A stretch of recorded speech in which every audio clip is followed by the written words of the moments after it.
Okay.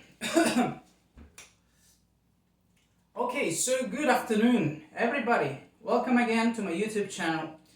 It's been a long time. I wanted to make these small explanation about the perfect customer, the perfect client, which is an interesting topic, but it's going to be precisely the perfect client I would like to have, and for the services I offer, the type of services I provide.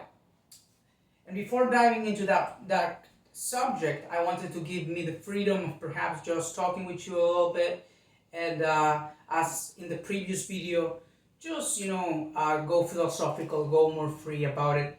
First thing is very funny. In the last video, which is very long, I think many people is not gonna wanna watch it, but it's hilarious. I put on the video the face of a pretty girl, of a pretty woman. It was a video reaction.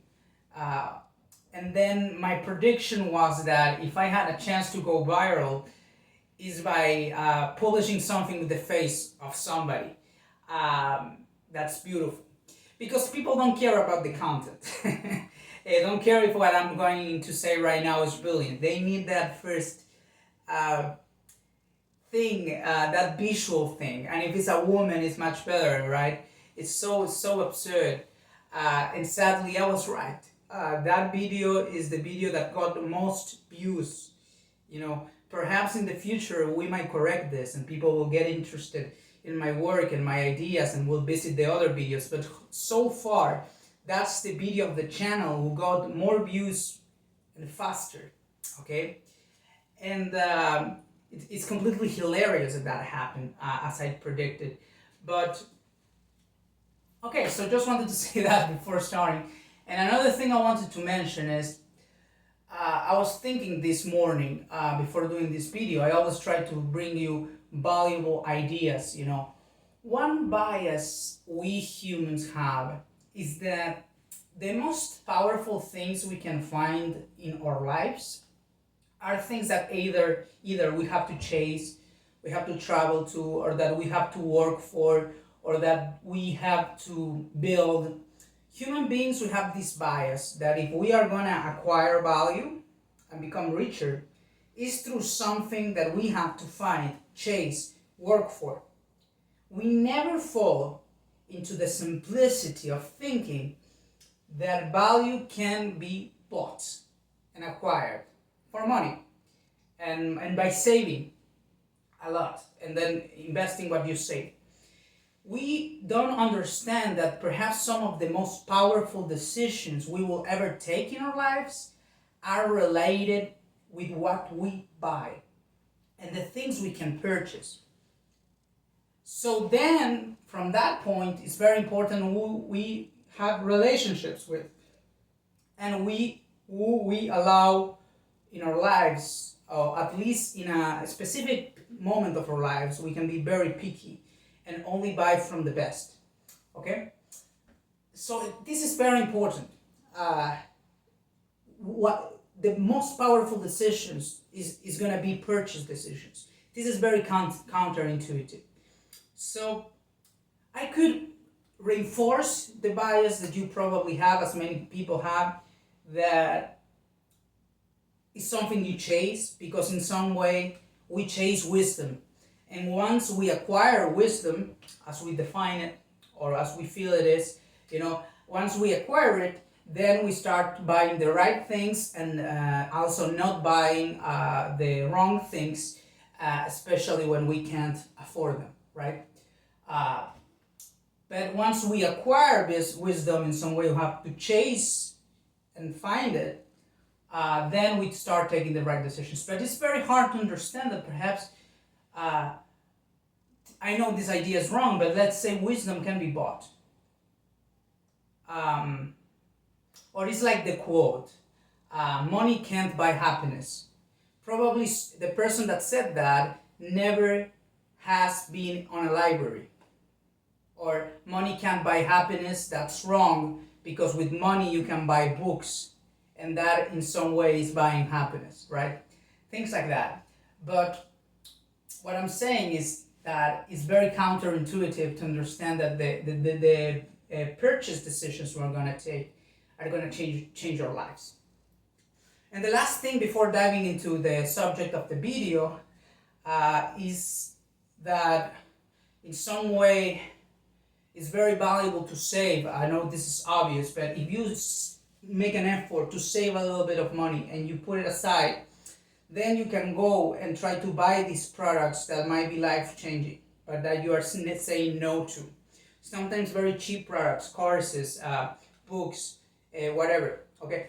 Normally you will say no to those courses because there's full of bad courses out there, but in some way, if you save a little bit of money and you put it aside, then you can take this strategy of going a little bit loose and buying from people that you will normally say no to, okay? And that might save you from one defect you have, which is you are discriminative and you cannot see which person is right and wrong. We go back to this funny thing I said. I put a video of a pretty lady talking about very cliche things, and that video got more views than myself talking about powerful things as compound interest and so on. Okay, but that's the beginning. I just wanted to mention that. I'm sorry for being so philosophical, but we can go ahead to what I wanted to say, which was the perfect customer, at least I envision. And for this, when I write my books, I've been using a lot of this metaphor, which is the metaphor of an electric stair. Sorry, I'm not very good drawing, but let's try to draw an electric stair, right? And then you have people, right, going up this stair, and they are happy. That's why they have the arms like this. Yay, they're so happy they're going up the electric stair, right?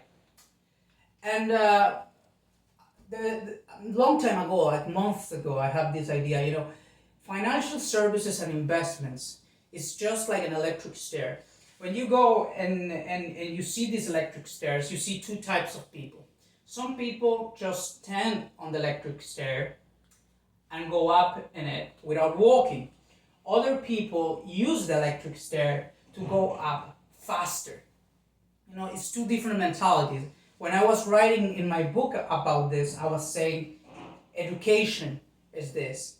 Some people use education and the years they have available for studying when they are children to get up the ladder faster. Other people use education just to stand there, have fun, and then easily get a 9-to-5 job.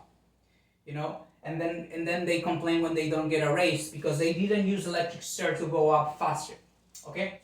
So the message is that I can get two types of customers because financial services is that basically. Especially what I do, that is fund manager and promoter of great investments. When there's great investments available, I research about them and then I do recommendations. Usually what I do is I recommend diversified packages, which contain multiple investments, which all are great. Probably one of those investments is the best one, the one with the highest upside. But then the customer, this is very important, when you get recommended the package, I hope the customer don't get excited about one investment, and follow the advice of buying the diversified package, which is a package that if you see my previous videos, I explain when the things are very undervalued, the upside of one piece of the package will cover any inconvenience you can have with the other pieces of the package.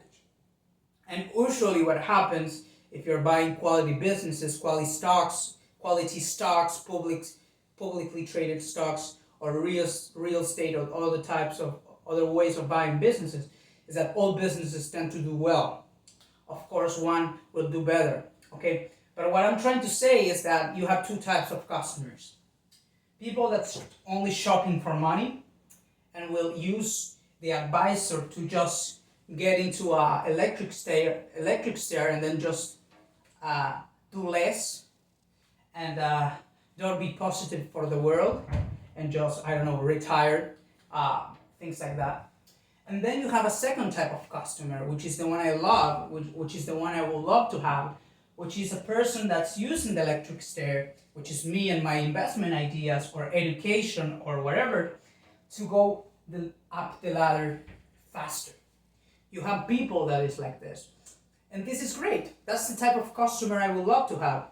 It applies in so many things. With time, I will explain you what's the vision I have with my funds and with the companies I want to start and all of that. However, the idea is that a customer that wants to take the electric stair to go up faster is much better.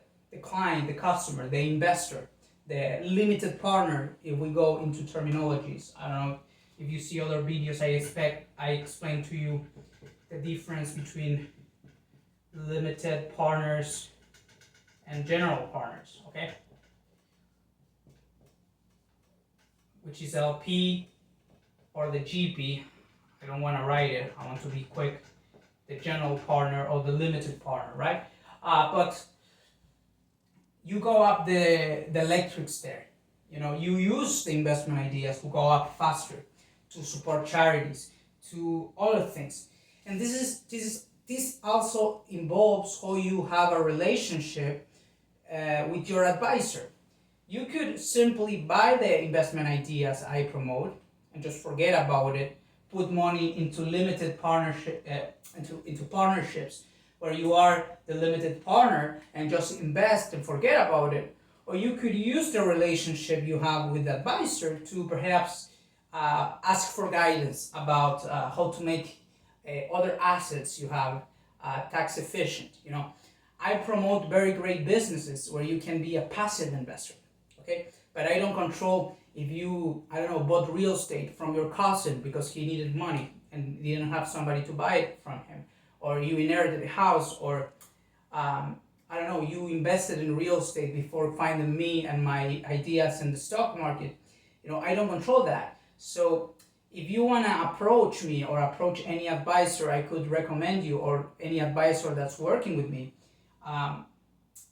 it's great. You're trying to use the ladder to go up faster. You know, you are making questions. Okay, how can I make my real estate more tax efficient? How I can make these other assets more tax efficient? So at the end of the year, I have more money available to invest in your ideas. Things like that. You could be a client that just buy the investment idea and forgets about it and let myself manage it. In the same way, I'm just buying stocks of some rates, for example, and I just leave the team manage 15, 20, 30 properties they have, they manage it, I just receive the dividends. Or you could use a relationship to go up the electric ladder much faster. And that's basically what I wanted to tell you, the electric ladder. That also applies to education. When you see education, the education system, you have many students that they are using their years in college to get up the ladder faster. It's an electric ladder. Other people, they're just there standing, doing credits and going up slowly, and then when they graduate, if they are in the US, they are lucky, they get a nice 9-to-5 job and that's it, right? You have many different people with many different attitudes. And the electric ladder, I think, is a great metaphor. So I hope you liked the video. I hope I made it interesting, and that today it wasn't very long. And sorry for not hiring a spokesperson or a pretty lady to say the exact same thing I'm saying. Perhaps that way will be more viral. I'm impressed by the previous video I uploaded. You can go and watch it. It just got viral, because it's the video of other person, which is more beautiful than me as a girl instead of a male, and all of that. Very funny. But yeah, this is the message for today, and the two types of clients you can have. And I would love to have clients who want to go up faster. Use the electric ladder, not for resting, but rather to go up faster, okay? And if they have missions like charities or special things they want to help or special businesses they want to develop with their family, that will be lovely. But that's the basic idea of this video, and I hoped you liked it a lot. So thank you for watching. Remember to leave a like, subscribe, and all of that. I'm not a YouTuber, but just do it. And yeah, thank you. Goodbye. Blessings. Goodbye.